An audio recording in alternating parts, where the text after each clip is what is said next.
هنبتدي الفيديو بتاعنا النهاردة ونصلي بينا على النبي. اللهم صل وسلم وبارك على نبينا محمد وعلى آله وصحبه وسلم تسليما كثيرا. رب اشرح لي صدري ويسر لي أمري واحلل عقدة من لساني يفقه قولي. النهاردة القصة اللي معانا قصة مستغفر. كانت حياته متدمرة خالص، مشاكل في بيته، عياله متدمرين، شغله اتدمر خالص، ما فيش عنده شغل. المشروع بتاعه اتدمر. كان عليه ديون بالهبل. فبعد ما التزم الاستغفار ربنا سدد ديونه، بقى عنده مشروع اكبر. ربنا هداله بيته وعياله. ونبتدي القصة بتاعتنا. بيقول: انا اسمي خالد، عندي 38 سنة، كنت عايش حياة عادية جدا، شغل وبيت وعيال. بس من 5 سنين الدنيا اتقلبت عليا خالص. شغلي وقف، مشروع الصغير اللي كنت فاتحه خسرت كله، بقى عليا ديون وصلت ل200,000. مراتي بدأت تتعب نفسيا من المشاكل، وأنا بقيت أروح الشغل بالعافية وارجع البيت وشايل الهم الدنيا كله فوق كتافي. وفي عز الضيقة اتشكلنا أنا ومراتي وعملنا خناقة كبيرة. هي قالت لي كلمة وجعتني: انا تعبت، مش شايفة منك غير الهم والغم. الكلمة دي نزلت عليا زي الصاعقة. بيقول: انا رحت الأوضة وقعدت لوحدي في الأوضة، وفي ليلة من الليالي وانا قاعد مش عارف اعمل ايه، فجأة افتكرت كلام الشيخ في خطبة الجمعة، وهو بيقول: من لازم الاستغفار جعل الله له من كل ضيق مخرجا ومن كل هم فرجا ورزقه من حيث لا يحتسب.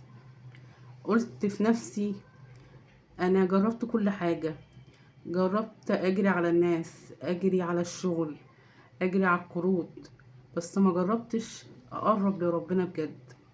وفي الليلة دي جبت السجادة وصليت العشاء، ومن ساعة العشاء لغاية الفجر وانا قاعد بقول استغفر الله العظيم واتوب اليه.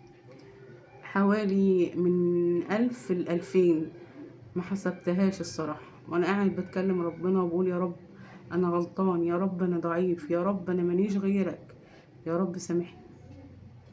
تاني يوم صحيت ودماغي صافية لأول مرة من كام شهر. كملت استغفار وانا رايح الشغل، وانا في المواصلات، وانا مستني النوم يغلبني بقول استغفر الله العظيم واتوب اليه. بعد اسبوعين حاجة غريبة حصلت لي. واحد صاحبي قديم اتصل بيقول لي: يا خالد، انا فاكر انك كنت شغال في المجال الفلاني، عندي شغلانة محتاجة حد امين يشتغلها معايا، تقدر تمسكها؟ الشغلانة دي كانت عمولتها، بيقول يعني العمولة بتاعتها لوحدها تسد ربع ديوني. قلت اكيد صدفة، بس اللي مش صدفة ان بعديها بشهر عميل قديم ليا كان مسافر ورجع وسأل عليا بالاسم عشان يخلص معايا شغلانة كانت متعطلة بقالها 2 سنين. الشغلانة دي دخلت لي مبلغ سد نص ديوني الباقية. مراتي بدأت تلاحظ عليا التغيير وبتقول لي: يا خالد، انت وشك نور وبطلت تتعصب. وانا من جوايا عارف ان انا متغيرتش، بس انا قربت لربنا. المفاجأة الكبيرة بقى حصلت لي بعد 4 شهور وانا قاعد بستغفر بعد الفجر. جالي تليفون من رقم غريب، واحد بيقول لي: يا استاذ خالد، انا فلان الفلاني، كنت مديون لابوك بمبلغ من 15 سنة، وانا بدور على الورثة عشان ارجع لهم الفلوس لاصحابها. بيقولوا: انت ابنه الوحيد؟ قال له: اه. المهم الفلوس دي كانت عاملة 80,000 جنيه.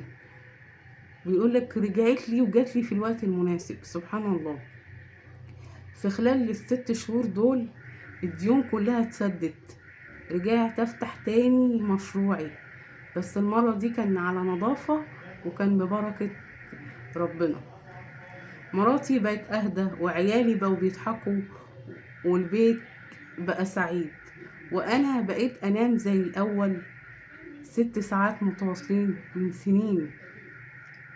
مش بقولك ان الاستغفار عصاية سحرية، بس بقولك ان لما قلبك ينكسر وتقول لربنا يا رب انا اسف، يا رب سامحني، ربنا بيفتح لك الابواب اللي انت ما كنتش تتخيلها.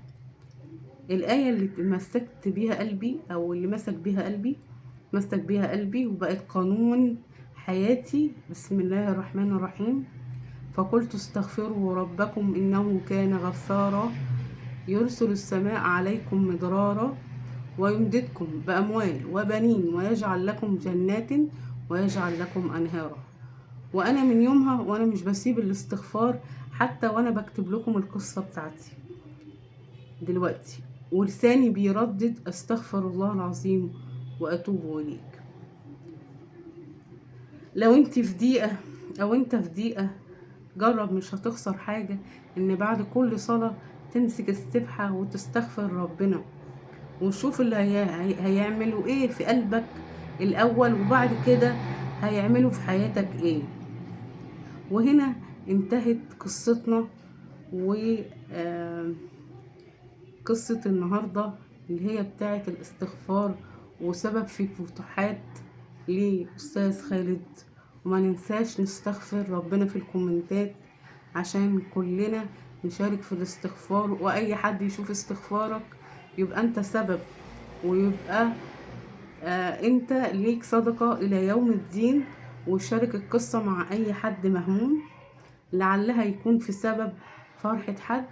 واشوفكم ان شاء الله في قصة جديدة من المستغفرين بإذن الله، وربنا يجعله في ميزان حسناتك. وكانت معكم سمسم مرجان، والسلام عليكم ورحمة الله وبركاته.